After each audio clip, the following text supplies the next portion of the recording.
Buenas a todos y bienvenidos al nuevo vídeo monedaslimpias.com, y en esta ocasión os traigo una pieza excepcional al canal que está muy vinculada con la monarquía española, concretamente en la época de Felipe II. Bueno, esta pieza que tenéis aquí, que ya la compré hace bastante tiempo, si mal no recuerdo ya hace casi 2 años, bueno, es una pieza, es un Guldenthaler, o lo que es lo mismo 60 Kreuzer, del Imperio Austríaco. Veis aquí el número 60 bueno, que hace mención a ese tipo de divisor.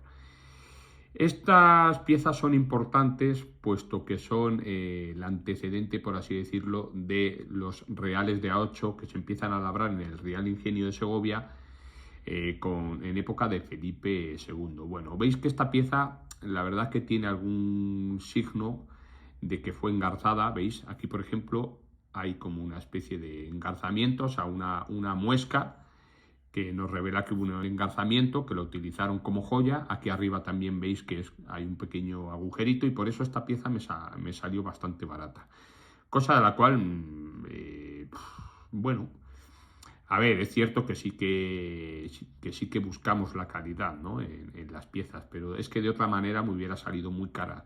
Veis que lo que es la impresión de la moneda está perfecta, o sea, tiene hasta brillo espejo, sí que tiene marcas de rayones y demás, pero bueno, no es una moneda que aún así parezca que haya circulado mucho. Veis que el relieve está impecable, y bueno, aquí evidentemente faltan parte de la leyenda, que eso es debido seguramente a que, como os digo, estuvo engarzada. Veis, en esta posición y en esta otra, aquí apenas tocó el anverso, solo esta zona, y aquí hicieron un intento de hacer la medalla, que hubiera sido mejor, ¿no?, que hubieran pasado por aquí una cadena que dejar luego estas marcas aquí.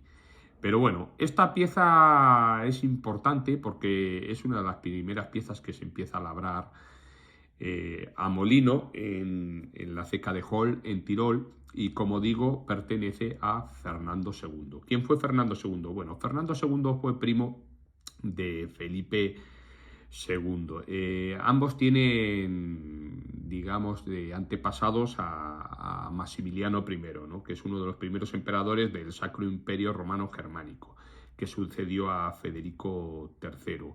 Maximiliano I, digamos que es el abuelo de Carlos I y el abuelo de Fernando I. Fernando I y Carlos I son hermanos. Fernando I de Castilla va a tener un hijo que se llama Carlos II de Estiria, y este Carlos II es el que va a ser el padre de Fernando II. Por lo tanto, Fernando II es primo de Felipe II. Allá por 1580 establecieron unas relaciones importantes el primo de Fernando II, es decir, Felipe II, nuestro Felipe II, y este personaje, porque era de sobra conocida la profesionalidad de los ejércitos españoles, en este caso de la artillería. Le prestó una serie de servicios en cuanto a artillería se supone a este personaje, y en agradecimiento le prestó una serie de máquinas, y le prestó una serie de oficiales a Felipe II para que realizara a los pies del Eresma el Real Ingenio de Segovia, que en principio, bueno, estaba destinado a que lo hicieran en Madrid, también en Sevilla, pero al final desestimaron la idea, y como bien sabéis, a los pies del Eresma, encima de un molino harinero, un molino de papel que pertenecía a Antonio de San Millán, pues allí elaboraron una de las fábricas de moneda más impresionantes de todas las épocas. Tenemos aquí a Fernando II mirando a la derecha, y bueno, la leyenda versaria Ferdinandus de G, que hace menciona de Gracia, archiduque de Austria. ¿Veis? Heredó muchísimas posesiones, pero quien más posesiones heredó, evidentemente, fue Carlos I. Carlos I, y pues al ser hijo de Juana la Loca y Felipe el Hermoso, y al tener un abuelo, Maximiliano I, que tenía muchísimas posesiones, heredó pues las tierras tanto de su abuelo materno, como de su abuelo paterno, como de su abuela materna, abuela paterna, sus padres, el copón de la Baraja. Así que bueno, es uno de los grandes imperios, el de Carlos I, que heredó pues gran parte de todo el imperio, del Sacro Imperio Romano Germánico y parte de las posesiones españolas. ¿Veis aquí? Aquí vendría a reflejarse Dux Burgundiae, Comes, y aquí, bueno, está tapado que es Tirolis. Y luego la fecha de 1566, que viene a decir Fernando II, duque de Borgoña, Burgundia, conde, Comes, Tirol, conde de Tirol, 1566, la fecha. Y aquí podéis contemplar el escudo de armas de Fernando II. En este caso, bueno, veis aquí un cuadrante que hace referencia a la Austria moderna. Ya hemos visto que es archiduque de Austria. Este león seguramente puede hacer referencia a Flandes. También podría hacer referencia, me supongo, al ducado de Brabante, pero seguramente haga referencia a Flandes. El cuartelado de Castillos y Leones, porque daos cuenta de que Fernando II es hijo de Carlos II, que este a su vez es hijo de Fernando I y que tiene vinculación con sus padres, que son Juana y Felipe el Hermoso, ¿veis? Por eso tiene posesiones de Castilla y posesiones del imperio, del Sacro Imperio Romano Germánico. Luego veis aquí este aguilucho que hace referencia a Tirol. Y luego, bueno, pues Borgoña Antigua y Austria Moderna, y Borgoña Antigua y Borgoña Nueva, seguramente.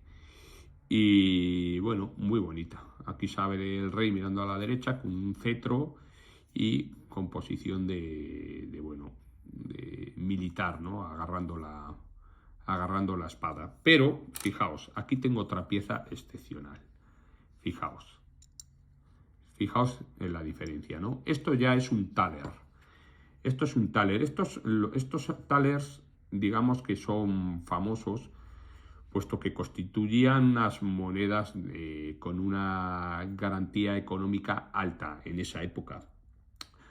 De estas piezas viene el nombre del taler español. El taler español, que luego mucho más tarde, en la época ya de los Borbones, con Felipe V, Fernando VI, va a tener vigencia, van a ser estas piezas, estos columnarios, que van a viajar por todo el mundo. Y esos taler, esas monedas, se las llamaba el dólar español o el taler español. ¿Por qué? Porque, bueno, el dólar empieza a llamarse dólar también por estas piezas, ¿no? Thala, en alemán antiguo es Thala. La T es un poco más tirando a la D, Thala, pues al final, pues los norteamericanos, digamos, bueno, en este caso los sudamericanos y demás, pues empezaron a denominar las piezas como Dala, el dólar español, en relación a la importancia que tuvieron estas piezas. Esta, lo único malo es que tiene bastantes rayones y demás, pero bueno, tampoco me importa, es una pieza excepcional, ¿no? Aquí vemos a Fernando II mirando a la derecha, con una armadura que es bastante distinta a esta que tiene aquí, ¿veis? Podéis fijar. Y luego, en cuanto a la leyenda, viene a ser lo mismo. Fernando II, bueno, en este caso Fernando de Gracia, archiduque de Austria. Es decir, Fernando II, archiduque de Austria por la gracia de Dios. En cuanto a la leyenda, Dux Burgundi, ¿veis? Aquí se ve mejor. Burgundia y aquí Burgundi, ¿veis? Aquí cambia un poco la leyenda. Comes Tiroli, es decir, duque de Borgoña, conde de Tirol. Aquí el toisón de oro, que bueno, que ya sabéis que es una orden que funda Felipe el Bueno. Y luego, bueno, en cuanto al escudo, pues igual que este, ¿veis? Un escudo igualito que este. Luego tiene una serie de florituras que, curiosamente, este tipo de florituras las he visto yo en monedas como pueden ser centenes y cincuentines, los famosos centenes y cincuentines españoles, ¿no? Tienen esta serie de florituras parecidas. Y luego veis aquí el collar del toisón de oro, un escudo coronado. Parece que no está coronado, tiene aquí como una especie de adorno que es similar a la que aparece en los laterales del escudo, más o menos. Esto sí que lo tiene coronado. Bueno, en breve os haré otro vídeo porque, bueno, he adquirido una pieza también de este periodo, tengo 2 piezas más y, bueno, ya sabéis que a mí me gustan mucho estas monedas. Fijaos, aquí viene ya, que esta os la he enseñado alguna vez, esto es un 8 reales, ya, pero en este caso de Felipe IV, ¿no? 1633, si mal no recuerdo, sí, 1633.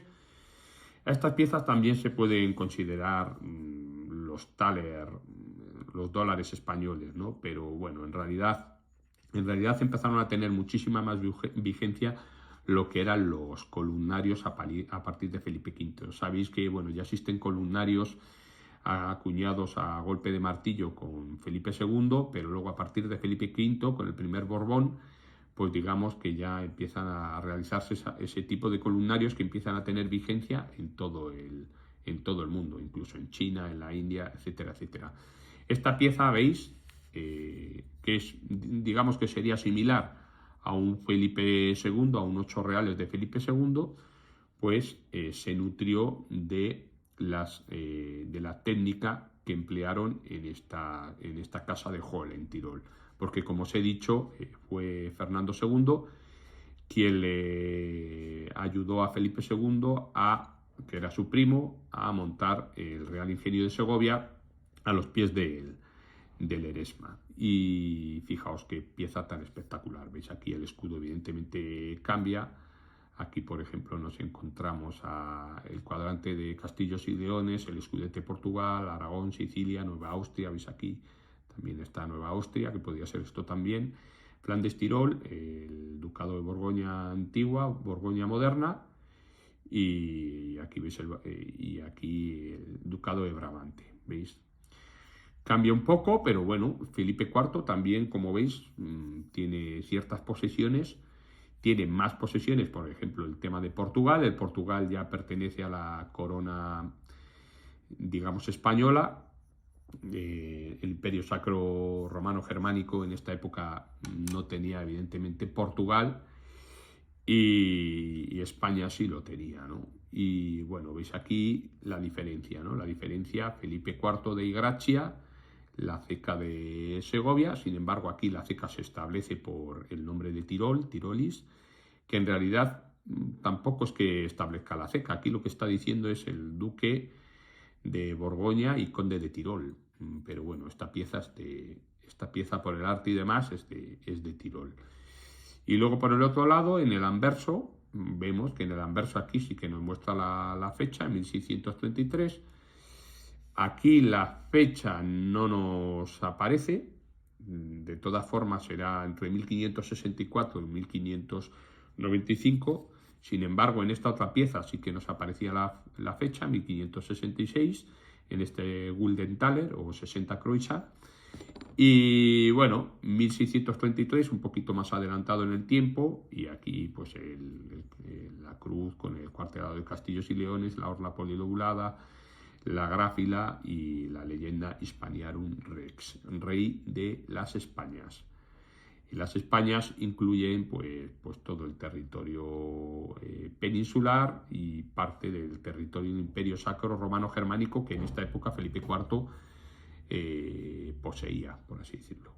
Y bueno, pues nada, hasta aquí la entrada de hoy. Espero que os haya gustado el vídeo y ya para otra ocasión pues os pondré otra monedita de estas. Besos y abrazos para todos.